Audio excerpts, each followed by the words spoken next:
दोस्तों, अगर आप भी विराट कोहली और महेंद्र सिंह धोनी को दुनिया का सबसे खतरनाक खिलाड़ी और कप्तान मानते हैं तो वीडियो को लाइक जरूर कीजिएगा।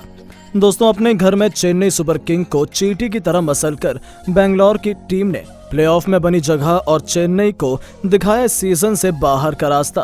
पहले बल्ले से और फिर गेंद से कमाल दिखाकर बेंगलोर ने दर्ज की कभी ना भूलने वाली जीत। तो आखिर बेंगलोर को किस गेंदबाज ने दिलाई यादगार जीत? कैसे चेन्नई को मिली शर्मनाक हार? कैसे बेंगलोर में चेन्नई को हार का स्वाद चखाकर प्लेऑफ में बनाई जगह? कैसे विराट ने बेंगलोर को प्लेऑफ में पहुंचाया? कौन से खिलाड़ी बने man of the match? Bangalore की ऐतिहासिक जीत की पूरी हाईलाइट तो हम आपको दिखाएंगे, लेकिन उससे पहले आपको क्या लगता है, विराट कोहली और महेंद्र सिंह धोनी में कौन है महान कप्तान? नीचे कमेंट करके जरूर बताएं। दोस्तों, आईपीएल 2024 के 68वें और सबसे रोमांचक मुकाबले में प्लेऑफ में अपनी जगह निश्चित करने के लिए आमने सामने थी विराट कोहली की बेंगलोर और धोनी की चेन्नई सुपर किंग्स। बेंगलोर के चिन्नास्वामी स्टेडियम में इस घमासान या कहें करो या मरो के मुकाबले में जब सिक्का उछाला गया तब टॉस के बॉस बने चेन्नई के कप्तान ऋतुराज गायकवाड़ और उन्होंने बेंगलोर को पहले बल्लेबाजी करने का आमंत्रण दिया और फिर एक ऐसा ऐतिहासिक मुकाबला खेला गया जो लोगों के दिलों में हमेशा हमेशा के लिए घर कर गया। सबसे पहले बेंगलोर की तरफ से एक बार फिर उनके दो सबसे विस्फोटक बल्लेबाज विराट कोहली के साथ कप्तान फाफ डु प्लेसिस की जोड़ी अपनी टीम की तरफ से रनों की ताबड़तोड़ बरसात करने के इरादे से आई थी। दूसरी तरफ चेन्नई को जल्द से जल्द विकेटों की तलाश थी, लेकिन करो या मरो के मुकाबले में विराट का बल्ला ना बोले, ऐसा कभी हो सकता है? इस मुकाबले में भी विराट कोहली सर पर कफन बांधकर उतरे थे। दूसरे ओवर में ही शार्दुल ठाकुर की कुटाई करते हुए कोहली ने दो जबरदस्त चौके और एक तूफानी छक्का जड़कर अपने तेवर चेन्नई को दिखाए, तो तीसरे ओवर में तुषार देशपांडे को आड़े हाथों लेते हुए एक के बाद एक दो आसमानी छक्के ठोक किंग कोहली ने अपने बल्ले से गदर मचाना शुरू कर दिया था। 3 ओवर में बेंगलोर ने 31 रन बनाए। हालांकि उसके बाद थोड़ा बहुत बारिश का खलल आया, लेकिन बारिश के बाद एक बार फिर विराट कोहली जमकर गर्जना शुरू हो चुके थे। हालांकि दूसरी तरफ डु प्लेसिस को रन बनाने में काफी मुश्किल हो रही थी। इसके चलते 6 ओवर में बेंगलोर बारिश के बाद मुश्किल से केवल 42 रन बना पाई थी। ऐसा लगा था कि चेन्नई ने इस मुकाबले में पकड़ बनानी शुरू कर दी है। 7वें ही ओवर में विराट ने एक और चौका जड़कर 7 ओवर में ही अपनी टीम को 52 रन तक पहुंचाया। एक तरफ से विराट कोहली अकेले ही चेन्नई की नाक में दम किए हुए थे। 9वें ओवर में एक बार फिर उन्होंने अपने जिगरी दोस्त रविंद्र जडेजा को छक्के के दर्शन करवाकर उनकी भी हालत बिगाड़नी शुरू कर दी थी। तो 10वें ओवर में विराट ने मिचेल सेंटनर को भी स्टेडियम के दूसरे स्टैंड में छक्के के लिए डिपॉजिट किया। ऐसा लगा कि आज तो वो अकेले ही चेन्नई को खून के आंसू रुलाएंगे। दोस्तों, तभी मुकाबले में एक बहुत बड़ा ट्विस्ट आता है। जी हां दोस्तों, ईंट का जवाब पत्थर से देते हुए सेंटनर ने किंग कोहली को अपने जाल में फंसाया और बाउंड्री पर विराट कोहली फील्डर को अपना आसान सा कैच थमाकर पवेलियन लौट गए। लेकिन जाने से पहले उन्होंने केवल 29 गेंद पर 3 चौके और 4 खौफनाक छक्कों से सजी 47 रनों की बेमिसाल पारी खेली। 78 रनों की डु प्लेसिस के साथ ओपनिंग पार्टनरशिप को अंजाम दिया। 10 ओवर में बेंगलोर ने 78 रन 1 विकेट के नुकसान पर बना लिए थे। उनके आउट होने के बाद मैदान में अब रजत पाटीदार उतर चुके थे, लेकिन इतनी जल्दी चेन्नई की खुशियां मातम में बदल जाएंगी, किसने सोचा था? 11वें ओवर में एक बार फिर रविंद्र जडेजा की शामत लाते हुए इस बार डु प्लेसिस ने पहला चौका जड़ा तो ओवर की आखिरी 2 गेंद पर 2 खौफनाक छक्के ठोके। तो अगले ही ओवर में पाटीदार ने भी तीक्ष्णा को स्टेडियम के तीसरे स्टैंड में छक्के के लिए डिपॉजिट कर 12 ओवर में ही बेंगलोर को 108 रनों तक पहुंचा दिया था। जहां कोहली के विकेट गिरने के बाद तो रनों की रफ्तार में बिल्कुल भी कमी नहीं आई थी। डु प्लेसिस ने केवल 39 गेंद पर अपना अर्धशतक ठोक दिया था। बेंगलोर बहुत तेजी से आगे बढ़ रही थी, लेकिन शायद बेंगलोर की किस्मत अब पलट चुकी थी। जहां पाटीदार के शॉट पर डु प्लेसिस बदकिस्मती से दूसरे छोर पर रन आउट हो गए और बेंगलोर खेमे में मातम छा गया, क्योंकि डु प्लेसिस 39 गेंद पर 3 चौके 3 खतरनाक छक्के की बदौलत 54 रन बनाकर पवेलियन लौट गए। 13 ओवर में 113 रन ही बने थे और बेंगलोर के 2 सबसे बड़े बल्लेबाज पवेलियन लौट गए थे। मैदान में अब पाटीदार का साथ निभाने के लिए कैमरन ग्रीन को भेजा गया था, जहां पर पाटीदार का बल्ला तो रुकने का नाम नहीं ले रहा था। इन दोनों खिलाड़ियों ने चौके छक्कों की झड़ी लगा दी।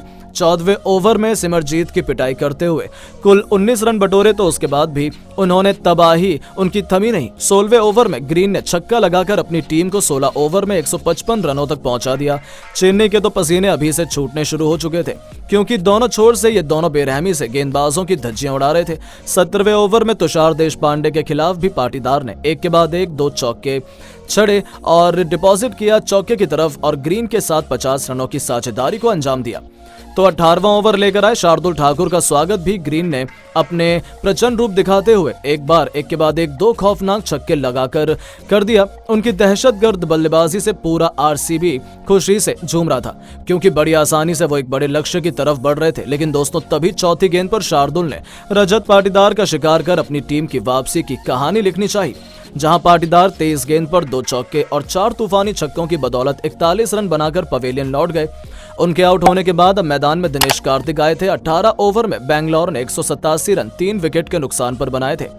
19वें ओवर में आते ही दिनेश कार्तिक ने भी अपना विकराल रूप दिखाते हुए छक्के बरसाने शुरू कर दिए, लेकिन वो 6 गेंद पर केवल 14 रन बनाकर पवेलियन लौट गए।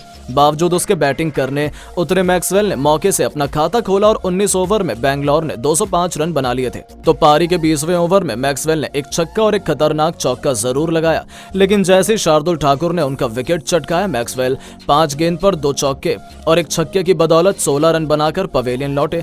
तो अंतिम गेंद पर बेंगलोर 1 रन भी नहीं ले पाई और 20 ओवर में बेंगलोर की टीम 218 रन 5 विकेट के नुकसान पर बना गई थी, जो एक बहुत बड़ा लक्ष्य था।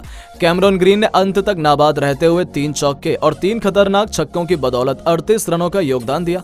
अब चेन्नई के सामने एक बहुत बड़ा लक्ष्य था, लेकिन उससे भी ज्यादा इंपॉर्टेंट था कि हार कर भी वो कम से कम 201 रन से ज्यादा बनाए और बेंगलोर को जीत के साथ साथ कम से कम 18 रनों से ये मैच जीतना इंपॉर्टेंट था। ऐसे में अब अपनी उम्मीदों को दांव पर लगाकर चेन्नई की तरफ से खुद कप्तान ऋतुराज गायकवाड़ के साथ सचिन रविंद्र की जोड़ी मोर्चा संभालने के लिए आई थी। लेकिन पारी की पहली गेंद पर मैक्सवेल ने ऐसा चमत्कार दिखाया कि ऋतुराज गायकवाड़ का शिकार कर उन्होंने अपनी टीम को सबसे बड़ी सफलता पहली गेंद पर दिला दी, जिसके बाद तो पूरा बेंगलोर खेमा खुशी से झूम उठा, क्योंकि गायकवाड़ को उन्होंने खाता भी खोलने का मौका नहीं दिया था। नंबर 3 के पायदान पर डेरिल मिचेल को भेजा गया। दूसरी तरफ रविंद्र ने ओवर की आखिरी गेंद पर चौका जड़कर पहले ओवर में ही 12 रन बटोर लिए। मुकाबला कांटे का हो चला था। ये कहना मुश्किल था कि कौन बाजी मारने वाला है, लेकिन दोस्तों तभी यश दयाल ने ऐसा तहलका मचाया कि अपनी खतरनाक गेंद में उन्होंने डेरिल मिचेल को फंसा लिया, जो काफी देर तक हवा में थी, और फिर उसके पीछे दौड़ते हुए किंग कोहली ने हवा में उछलते हुए एक ऐसा लाजवाब कैच लपका जिसे देखकर तो पूरा स्टेडियम हक्का बक्का रह गया था।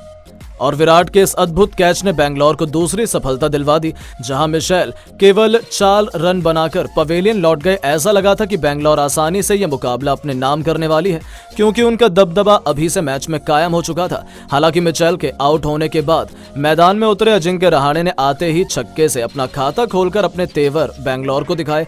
तो दूसरी तरफ सचिन रविंद्र तक का बल्ला तो दहाड़ रहा था। चौथे ओवर में इन दोनों बल्लेबाजों ने एक के बाद एक थप्पड़ की तरह 3 करारे चौके लगाए। 4 ओवर में चेन्नई को 39 रनों तक पहुंचाया। तो पावर प्ले का आखिरी ओवर लेकर आए यश दयाल स्वागत, जहां सचिन ने पहली गेंद पर चौके से किया, तो तीसरी और चौथी गेंद पर 2 खतरनाक चौके लगाकर रहाणे न केवल चेन्नई को 50 रनों के पार पहुंचाया, बल्कि 6 ओवर में ही 58 रन ठोक डाले। उनके बीच हुई पार्टनरशिप ने बेंगलोर की टेंशन बढ़ा दी थी, क्योंकि वो दोनों उनके जबड़े से जीत को छीनने की पूरी तैयारी कर चुके थे। अब आखिरी 84 गेंद पर चेन्नई को जीत के लिए केवल 161 रन चाहिए थे, जो उतना मुश्किल नहीं था, लेकिन बेंगलोर के गेंदबाजों ने जबरदस्त वापसी करी। 10वां ओवर लेकर आए लॉकी फर्ग्यूसन ने पहले ही गेंद पर अजिंक्य रहाणे का शिकार कर मैच को फंसा दिया था, जहां रहाणे 22 गेंद पर 3 चौके और एक छक्के की बदौलत 37 रन बनाकर पवेलियन लौट गए। लेकिन एक तरफ से रविंद्र के सर पर खून सवार था। बेरहमी से बेंगलोर के गेंदबाजों की कुटाई करते हुए उन्होंने न केवल चेन्नई को 100 रनों के पार पहुंचाया, बल्कि केवल 31 गेंद पर अपना अर्धशतक भी ठोक दिया था। ऐसा लगा कि यह खिलाड़ी तो शिवम दुबे के साथ मिलकर आसानी से चेन्नई को जीत दिला देगा, लेकिन अभी तो मैच में असली ट्विस्ट और टर्न आना तो बाकी था। जी हां दोस्तों, आसानी से जीत की तरफ बढ़ रही चेन्नई के बल्लेबाज दुबे और सचिन रविंद्र के बीच 2 रन चुराने के चक्कर में कंफ्यूजन हो जाती है, और उसका फायदा उठाते हुए महिपाल लॉमरर और दिनेश कार्तिक ने सचिन रविंद्र को आउट कर पूरे मैच का पासा ही पलट दिया, जहां रविंद्र 37 गेंद पर 5 चौके और 3 खूंखार छक्के की बदौलत 61 रन बना गए। तो उनके विकेट के बाद तो शिवम दुबे भी 15 गेंद पर 7 रन बनाकर कैमरन ग्रीन का शिकार हो गए।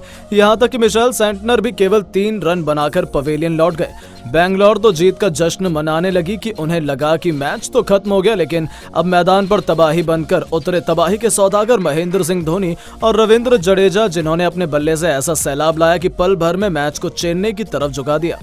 थाला धोनी ने आते ही मैदान को चीरते हुए चौके से अपना खाता खोला तो 18वां ओवर लेकर आए मोहम्मद सिराज को आड़े हाथों लेते हुए जडेजा ने एक तूफानी छक्का और एक खतरनाक चौका लगाया।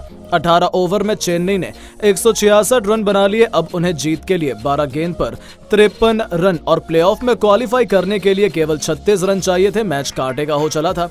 19वें ओवर में धोनी और जडेजा ने एक के बाद एक फिर 2 चौके और एक तूफानी छक्के की बदौलत 18 रन बटोरकर अपनी आखिरी ओवर में उन्हें केवल 16 रन क्वालिफाई करने के लिए चाहिए थे। धोनी ने पहले गेंद पर यश दयाल के खिलाफ छक्का भी लगाया, वो भी 110 मीटर लंबा। लेकिन जैसे ही यश दयाल ने अगली गेंद पर धोनी को आउट किया, उन्होंने अपनी टीम की जीत की कहानी लिख दी और रविंद्र जडेजा के साथ शार्दुल ठाकुर अपनी टीम को जीत दिलाने में नाकामयाब रहे। जहां बेंगलोर ने न केवल 20 ओवर में चेन्नई को 191 रन पर रोक दिया, बल्कि 27 रनों से अपनी जीत का परचम लहराकर उन्होंने 8 सालों बाद प्लेऑफ में क्वालिफाई किया। इससे बड़ी खुशखबरी बेंगलोर फैंस के लिए और क्या हो सकती है।